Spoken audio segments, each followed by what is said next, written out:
Hi there, welcome back to the next video, and in this Qlik tutorial video we will going to look at the Qlik text count function, and as you can see its quick definition is return the number of non-numeric values found in the expression.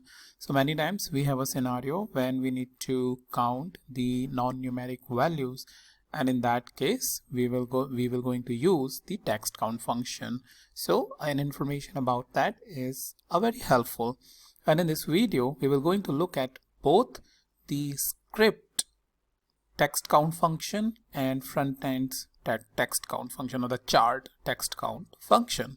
Alright, so for that, first of all, let's look at the data, and the data is very simple. It has the customer, product, order name, unit sales, unit price, and their relevant values here, which are separated by the pipe operator.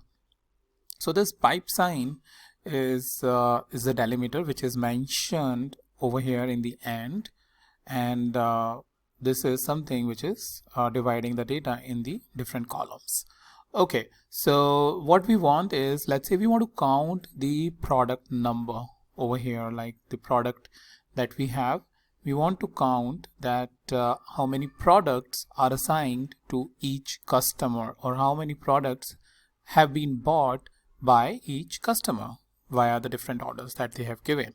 So in that case, what we can do is we can use the text count function, and let's give it a table name as text count, and we will write the load statement, load customer, because we need the count by customer, then the function, the text count, and text count is basically of what? Product, which is over here, as you can see, and we need to give it a name, so we will use the alias keyword as, and after space we will say the product text count or product count, whatever you want, which makes more sense for you for your business. So we will reference these customer and product field, which is part of the temp table, via this resident keyword. So resident of what?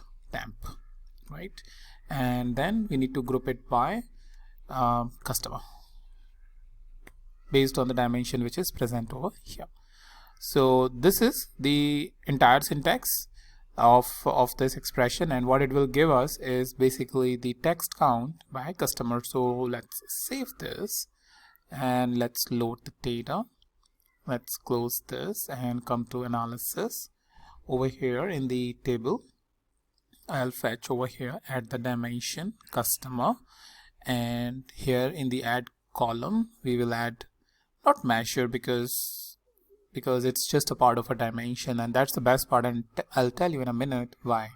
So dimension is product text count, and you get 3322.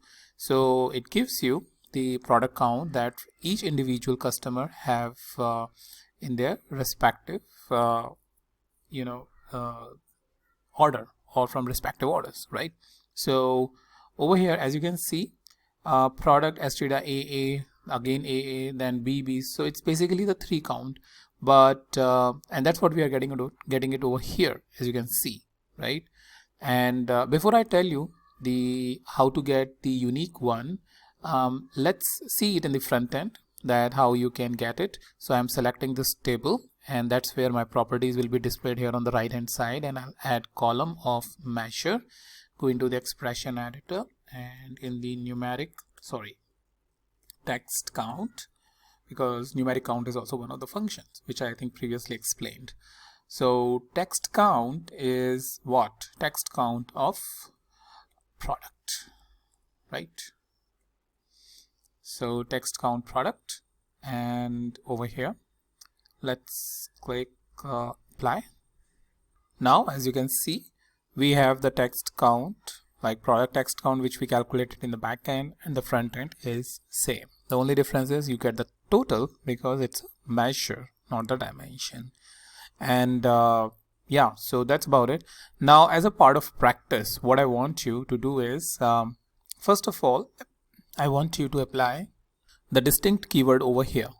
So what we want is the distinct product which have been purchased by the customer, or the count of product which has been purchased by the customer. So ideally this particular customer as trader should show only 2 because it has made 2 orders of product AA. However, overall count if you see is just 2. So you need to use the distinct keyword and then check it in the front end what output you are getting, and same is the case in text count. In the front end you can add the distinct keyword before the product. All right.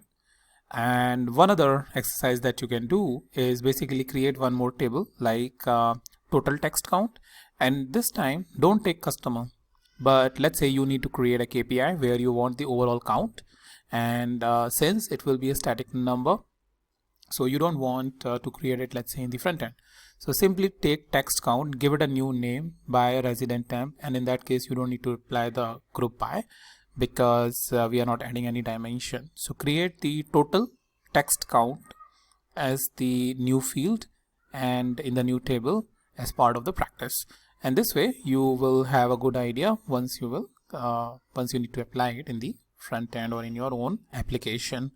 So that's about what I wanted to discuss in this video, but before I move ahead, I just want to tell you that when you go in the front end or in the front end expression which we had seen earlier, you have a lot of different options. If you just click inside the text count function, that you have set expression, you have distinct, you have all, you have total. So all of these different keywords and these set expression, set analysis I have already explained. If you have not watched those videos, I highly recommend that you watch it so that you can see it without an issue. So that's about it in this video, and I'll meet you in the new video with a new topic.